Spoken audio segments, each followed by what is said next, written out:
ঘুরতে যাই বা ভ্যাকেশনে যাই, আমার সবচেয়ে বেশি ভালো লাগে ওখানে কি কি অ্যাক্টিভিটি আছে ওগুলো করতে। Please like and follow. Hello everyone, this is Fatema, welcome Fatema blogs. So এই যে আমরা রেডি টেডি হয়ে বিকালের টাইমে এখন আমরা বের হব। আমরা বেসিক্যালি বের হব হলো স্ন্যাক্স এর জন্য, ওনারা আমাদেরকে ডেকেছে রেস্টুরেন্ট এরিয়াতে। সো আমরা চলে যাচ্ছি হলো ওখানে। তবে আমাদের নিচতলা যেটা, ওটাতেও মানে লোকজন চলে আসছে, সো ভালোই লাগতেছিল। জায়ানের সাথে গল্প করতে করতে যাচ্ছিলাম আর জায়ান আমার সাথে দুষ্টামি করতেছে। আসলে আমরা মা ছেলে নাকি ফ্রেন্ড আমি বুঝি না, মাঝে মধ্যে আমার এত বেশি ফান লাগে জায়ানের সাথে দুষ্টামি করতে, আর জায়ান আমার সাথে অনেক বেশি মাস্তি করে। তারপর আমরা চলে আসলাম রেস্টুরেন্টে। তা আমি বললাম যারাকে যে চলো দেখি ওনারা কি দিয়েছে। পরে হলো আসার পরে এখানে দেখি হলো স্যান্ডউইচ আর পকোড়া, প্লাস হলো আপনার সাথে চা আছে। তো আপনি চা না, ঠিক এটা কফি, তো খেতে পারেন। তো এখানে আইসা দেখি শুভ হলো ওরা পানির বোতল আনতে ভুলে গেছে। শুভ হলো পানির বোতল মুখে দিয়ে সায়ানকে খাওয়াচ্ছিল পানি। তারপর পানিটা নিয়ে খেয়ে আমরা এখন এই যে বের হয়ে যাচ্ছি।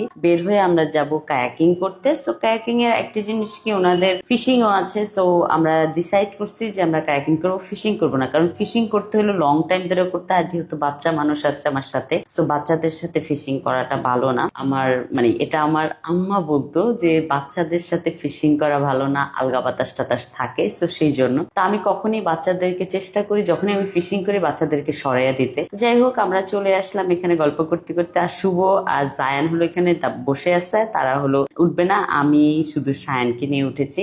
তো সায়ানকে নিয়ে যখন উঠেছি জারারও খুব মন খারাপ হয়েছে। তো আমি ভাবলাম সায়ানকে শেষ করে দিয়ে তারপর হলো জারাকে উঠাবো। তো যেই কথা সেই কাজ হলো, এই যে সায়ানকে নামিয়ে দিলাম। তো এখানে আমাদেরকে হেল্প করছে আমার হাজবেন্ড শুভ। তো তারপরে জারাকে উঠিয়ে দিল। উঠিয়ে দেওয়ার পরে হলো আমি আর জারা আবার স্টার্ট করলাম। তবে আমি একা পারতেছিলাম না, ভদ্রলোক আমাদের সাথে করছিল, কারণ না হলে যদি আমি ব্যালেন্স হারিয়ে যাই বা পড়ে যাই, গেলাম একদম উপরে টপকে যাব। আমি যা হোক সাঁতার তো আমি জানি, তারপরেও ভয় লাগে, বাচ্চা আছে সাথে যেহেতু। সেই জন্য আমি কখনোই রিস্ক নেই না, ভয় লাগে আমার। যাই হোক, আমাদের কায়াকিং করার ডান।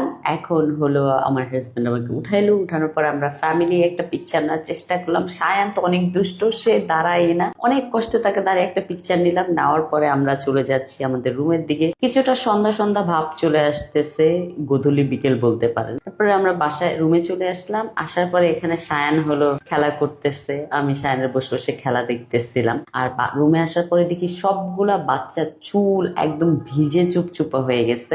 আমি বললাম প্লিজ ওদের চুলটা একটু হেয়ার ড্রাই করে দাও, যেন হলো ঠান্ডা না লেগে যায়। তো চুল হেয়ার ড্রাই করে এখন আমরা বের হয়ে যাচ্ছি হলো ডিনারে। তো সায়ান যারাকে বললাম যে তোমাদেরকে রাতের বেলা বাহিরে নিব না, তোমাদের খাবারটা আমি রুমে নিয়ে আসবো, তো তোমরা এখানে থাকো। সায়ান বলে হ্যাঁ, আমি বলে হ্যাঁ থাকো রুমে। তারপর আমরা চলে আসলাম, যেহেতু আমরা আবার এর মাঝখানে আমরা সুইমিংও করেছিলাম, খুব মজা হয়েছিল সুইমিং এ। আমরা প্রায় 1-1.5 ঘন্টা সুইমিং এ ছিলাম বাচ্চাদেরকে নিয়ে, বাচ্চারা খুব মজা পেয়েছে। তো আমাদের অনেক ক্ষুধা লাগছে। তারপর হলো ওনাদের যা যা ছিল, পরোটা ছিল, আরো অনেক কিছু খাবার দাবার ছিল, প্রায় চাইনিজ আইটেম ছিল আর হলো আপনার ইন্ডিয়ান আইটেম খাবার ছিল। আমরা সবই মোটামুটি নিয়ে নিয়েছি, নিয়ে যে আমি মজা করে খাচ্ছিলাম। আমার সাথে সাথে জায়ানও খাচ্ছিল। জায়ান চাইনিজ আইটেম খাচ্ছিল আর আমি ইন্ডিয়ান আইটেম খাচ্ছিলাম। আমার হাজবেন্ড মিক্স করে খাচ্ছিল।